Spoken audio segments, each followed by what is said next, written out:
Dear OGBL delegates, dear President Nora, it's a great honour for me to address your 9th Congress. As the General Secretary of the European Trade Union Confédération, I bring you heartfelt greetings and solidarity from the 45 million workers and their trade unions across Europe that we represent. Friends, trade unions have never been more relevant nor more needed than they are now.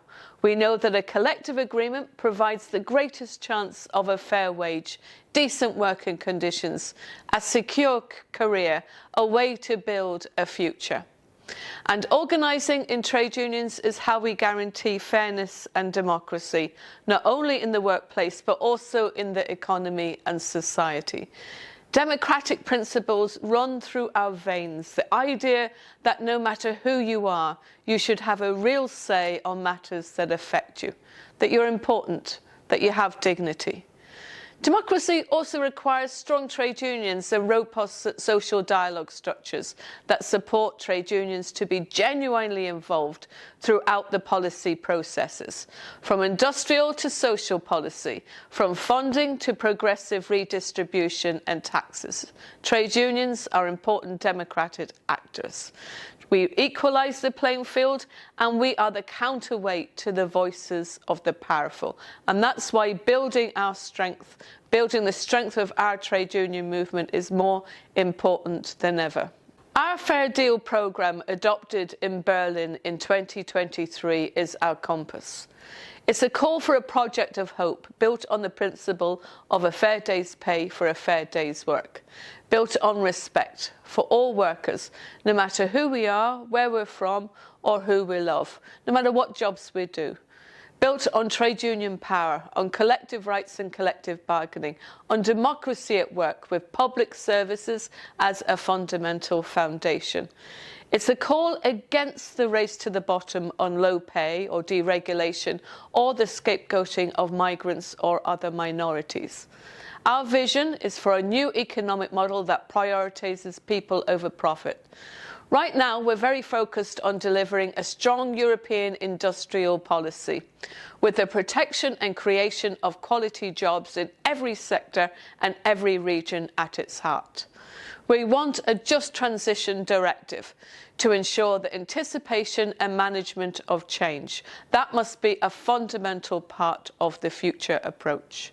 Workers must be able to shape the transitions and transformations, whether it's green or digital. We shouldn't just have to suffer the consequences. We should be involved in actively planning the change, rather than being forced to only react when job losses are about to occur because companies haven't involved us properly. We want to ensure workers have a right to paid training time during working time. Now, we know in the current crisis some businesses are seeing this context as an opportunity to go on their offensive, and they're pushing a very dangerous deregulation agenda. The European Commission seems to be going along with it, threatening to undo the progress that we fought so hard to achieve. We saw the first announced omnibus proposals, and we know there's a fleet of omnibuses proposed. The current one sees the Corporate Due Diligence Directive, which seeks to hold companies accountable for human rights abuses in their supply chains come under attack. The Minimum Wage Directive is also under threat.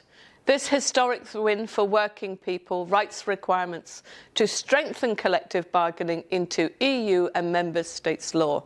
But earlier this year, an opinion, if followed by the court, would endanger that directive.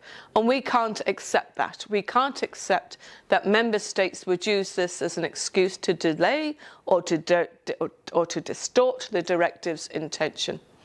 In Luxembourg, our movement, we know, faces a grave threat. We've been working with you, working hard with Nora to make sure to overcome this threat. Your Labour minister's attempt to allow non-union delegates to negotiate collective agreements in the absence of trade unions with national representativeness is a danger, it's a threat. It's a calculated move to diminish our power and silence our voices. But we know together we will not be silenced. we'll stand together, shoulder to shoulder, and fight for the fair and just implementation of our fundamental human right to unionize, our right to be able to join a union without fear, and for our trade unions' right to collectively bargain for us. This needs to be not only recognised, it needs to be protected and it needs to be promoted. We owe it to every worker who looks to us for protection and economic justice. That radical opinion of the Court of Justice also carries a dangerous reinterpretation of the EU treaties. It suggests, if the opinion is followed, that the EU is built on the race to the bottom on cutthroat competitiveness on pay. That's a wrong interpretation. If it's followed, it will have far-reaching consequences and will risk undermining a lot of our social advances. As the host city of the court, where many of its judges live, Luxembourg is an important place to give visibility to our legal opinion, our arguments, and we hope you will be able to relay it visibly in the media. Friends, amidst all of the challenges, there are glimmers of hope. Recently, we signed a Pact for European Social Dialogue with the European Commission and the employers at European level. This pact shows our commitment to social dialogue and the power of collective action. It's a beacon of hope, a signal that together we can build a more inclusive and equitable society in Europe. Let's draw strength from this achievement and continue to push forward, knowing that our efforts do make a difference. To do so, we need your support and help. Without the support of its members, the European trade union movement won't have the strength to defend and promote workers' rights, social progress, equality, and more broadly, our social vision for Europe. Without you, without your constant and long-standing support, OGBL is one of the founding members of the ETUC. A fairer deal for workers will only be a mirage. Instead, your strength will be our strength, and together we will be able to achieve important goals. Finally, I say thank you. Thank you for all of the support for the ETUC. Thank you for the work that you do. Thank you to your activists and shop stewards, your officials. You're our frontline defenders, standing up every day for the pay terms and conditions of union members, but also for the fundamental human right to belong to a trade union and to act collectively in defence of working people. Friends, I'm confident that we will rise to meet the challenges that are right in front of us.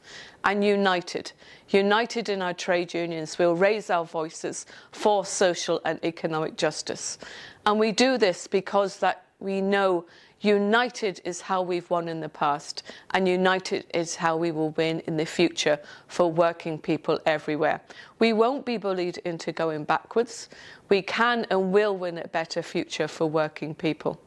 Putting our values into practice, ensuring our principles shape the world around us, delivering a future for working men and women in all of our diversity every day. Solidarity, colleagues. Have a great Congress. Nora, every success.